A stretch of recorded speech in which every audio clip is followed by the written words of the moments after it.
Boom. Okay. You understand when it comes to cassette getting broken? Yeah. You have to take a knife or a little small filler, unscrew it, make sure that you get all the pieces together, because if you're trying to put it back and it's going wrong, it ain't gonna go. It's gonna be cracked and it's gonna be open. So you have to make sure the metal piece is in there and the slot right. You make sure that little head piece is in there right, because sometimes the little head piece, the side piece breaks off. Yeah, but you know you have to get it from another cassette tape. One of them cassette tapes you may not need, you take it from. Yeah, you take part of that off, and you gotta improvise. There's two ways of fixing it. Now, if say the rest of this tape line you may not want, you take that off. There's a piece there, the little round piece there. You take the little cap off. You take the tape, put it on there, snap the cap back on. Yeah. Put it back in the tape. You put the cover back on, but make sure everything's in the way you need it. Close it back, seal all 5 screws back, and then you got the tape working again. Yeah. Now the other thing is the head on your head cleaner. You had to make sure that's clean. Unlike recorders, you see like these recorders back from back then, they have, if you look inside, you see the head right here, you have to clean the head. You would get some alcohol on the Q-tip and you clean the head and you clean a little wheel there.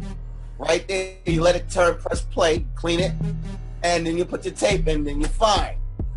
Yeah, but it gotta dry though. If it don't dry, then the tape gonna get all stuck up in between the right. roller. It's gonna stick and it's gonna tangle and you're gonna get it jammed again. Yeah, you don't want to do that. Slice it all over again. Right, you don't want to slice it all like. But like I said back then, that's what I've been through. I mean, I used to get these speakers out of a 4-mouth stereo and the horn and take them up in my house, in my room. And I would hook them up in my system. And I ain't got no case for the woofer. I ain't got no case for the horn. But I'll go to the deli and I get a box, of course, the size of the woofer. Now, back then, the woofers had the comb in the middle, where it looks like a woofer, like a woof. Right. But now they don't have type of speakers like that now. They got the little round piece, the little button. I'm going to call it the little button now. Dust cover. All right, dust cover.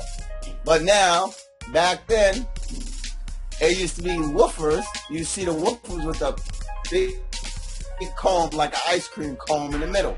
Yep. And those woofers is strong. So, you know, like I used to get those out of the 4-mouth stereo, bring them home, and hook them up, and I put them in boxes. And I got some speakers that they was good. My mother would walk in the room and look at me like, what you doing with these speakers? You about to blow up, set up fire in here. I said, no, Mom. I said, Mom, I understand. My mother she didn't want me messing with wires because she felt I was gonna get electrocuted. So as I watched you do that, my mother didn't like the speakers hanging on the wall with no casing because she felt that they was gonna fall and hit me in the head. All right, let me see something here. Pause.